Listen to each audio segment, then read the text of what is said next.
La fraîcheur de ce petit matin d'octobre nous emmène tout d'abord au mont des Alouettes. Situé près des Herbiers en Vendée, il culmine à 232 mètres d'altitude, ce qui est pour ainsi dire presque rien. C'est un lieu important dans la mémoire vendéenne. Je vais vous conter son histoire.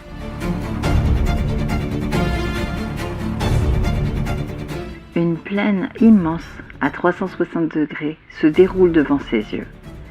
Nous sommes au XVIe siècle et à cette époque, 8 moulins à vent sont érigés à son sommet. Ils participeront activement aux guerres de Vendée en jouant un rôle décisif sur le positionnement de l'ennemi. En effet, jouant de leurs ailes orientées, celles-ci désigneront de manière fiable la position des républicains. Au cours du XXe siècle, ces moulins disparaîtront l'un après l'autre. Aujourd'hui, seuls les vestiges de 2 d'entre eux subsistent dans un environnement très aseptisé.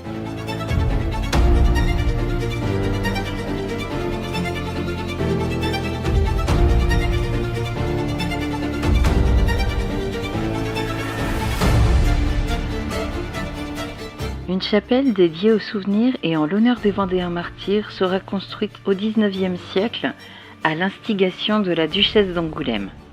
Un crucifix de granit et une vierge, veillant sur les herbiers, viendront également enrichir le lieu hautement symbolique et classé à l'inventaire des monuments historiques. Gagnons maintenant un autre lieu important de l'histoire vendéenne. Pour les Angevins que nous sommes, s'y rendre sans en connaître l'endroit précis relève d'une énigme. Alors, remercions les applications modernes de géolocalisation GPS. Après avoir parcouru de nombreuses petites routes, nous arrivons au chaos de Piquet.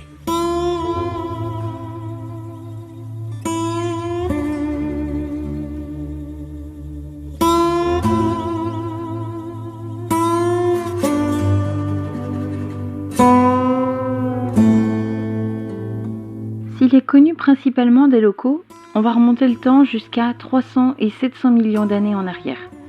Mais vous allez comprendre, et pour cela nous allons nous replonger dans nos cours de géologie. Pour faire simple, à cette époque, le massif armoricain se forme dans le nord-ouest de la France. Parallèlement, les Pyrénées émergent 600 millions d'années un peu plus tard, causant une compression entre les 2 blocs puissants.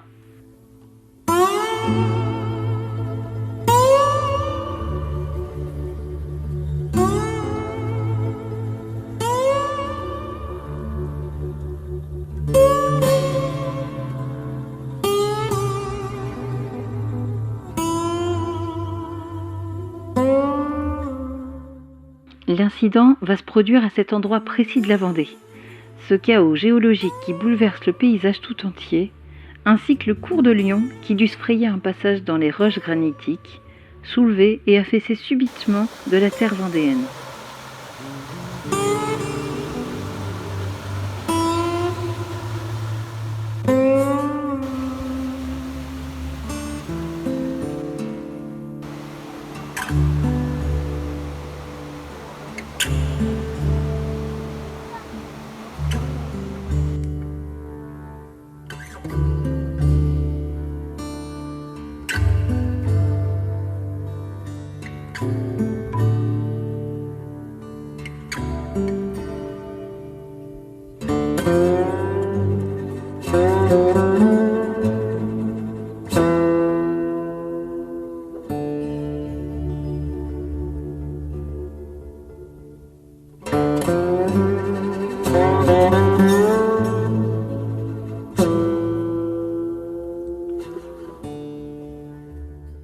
Emprisonnée dans un mince couloir de roches dures et denses, la puissance de l'eau, au fil du temps et des saisons, éroda cet endroit en un majestueux écrin méconnu et sauvage.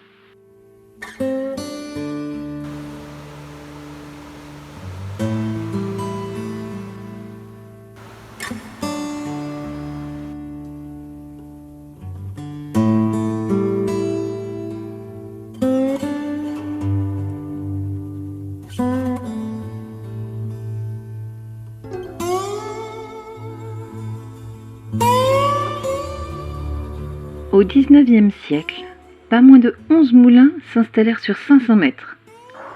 La force motrice hydraulique développant une énergie fantastique à cet endroit permit une activité florissante à cette époque. Aujourd'hui, les ruines d'un passé glorieux hantent encore cette vallée de Lyon.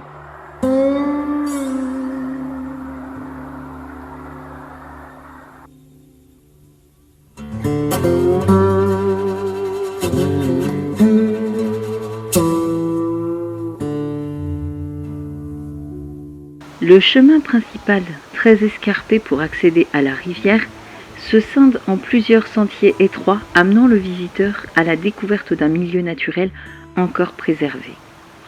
Ce lieu est magique et pittoresque. C'est un endroit rêvé pour une belle balade entre amis ou pour les amoureux en quête d'un moment romantique à souhait.